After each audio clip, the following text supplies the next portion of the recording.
belanja yang ke depan. Nah, sekarang pendapatan Provinsi Jawa Barat berapa dari pajak?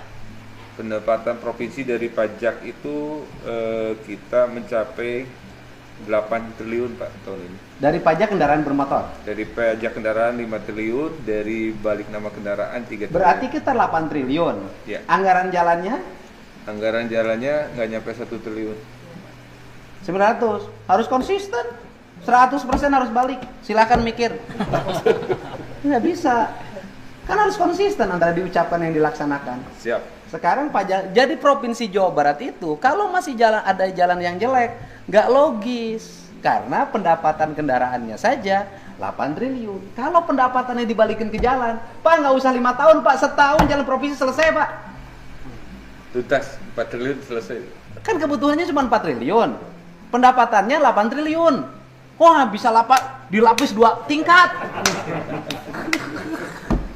Berarti ya selesai. Nah gimana caranya sekarang kita semua berpikir pada konsistensi apa yang saya ucapkan. Anggaran 8 triliun harus untuk infrastruktur jalan. Infrastruktur jalan berarti membangun jalan provinsi, membuat flyover, membuat underpass, membuat LRT, BRT, bisa. Setahun aja apa cukup? Jadi rakyat bayar pajak setahun itu cukup untuk membangun seluruh kebutuhan infrastruktur Jawa Barat. Untung ini bukan Amerika, Pak. Untung ya, Pak. Kalau ini Amerika, digugat, Pak. Rakyat mempertanyakan esensi dari pajak kendaraan bermotor. Orang itu cenah bayar pajak wae tapi jalan butut. Dan dari pajak kendaraan bermotor ini kalau konsisten dilaksanakan, itu kita bisa investasi jalan tol. Masuk ke investasi. Investasi bisa bangun jalan tol sendiri, Pak, nggak usah swasta. Hari pemerintah. Ya. Betul nggak, Pak?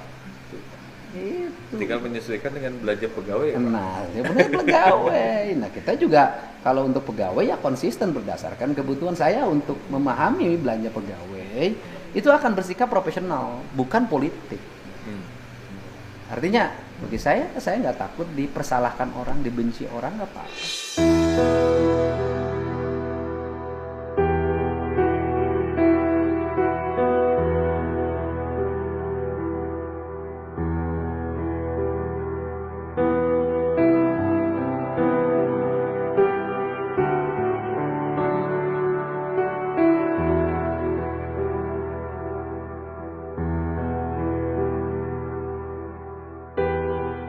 Kalau untuk kepentingan masa depan, karena pemimpin bukan untuk nyari populer dan disukai banyak orang.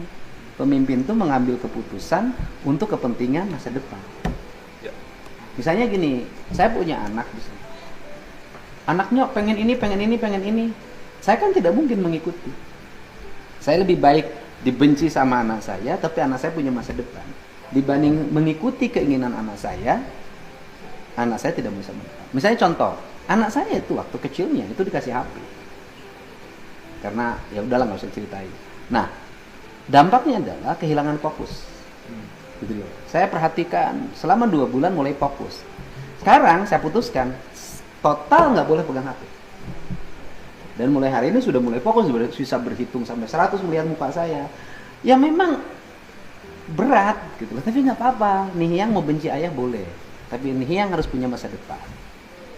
Nah kita berarti rumusan Bapak yang terpusing hari ini adalah konsistensi ucapan saya 100% untuk pembangunan jalan.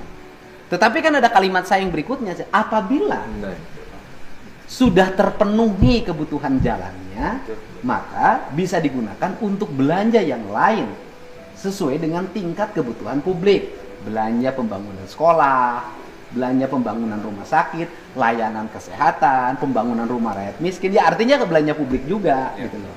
Dan kita nanti akan mengucapkan terima kasih, dan saya atas nama ya gubernur terpilih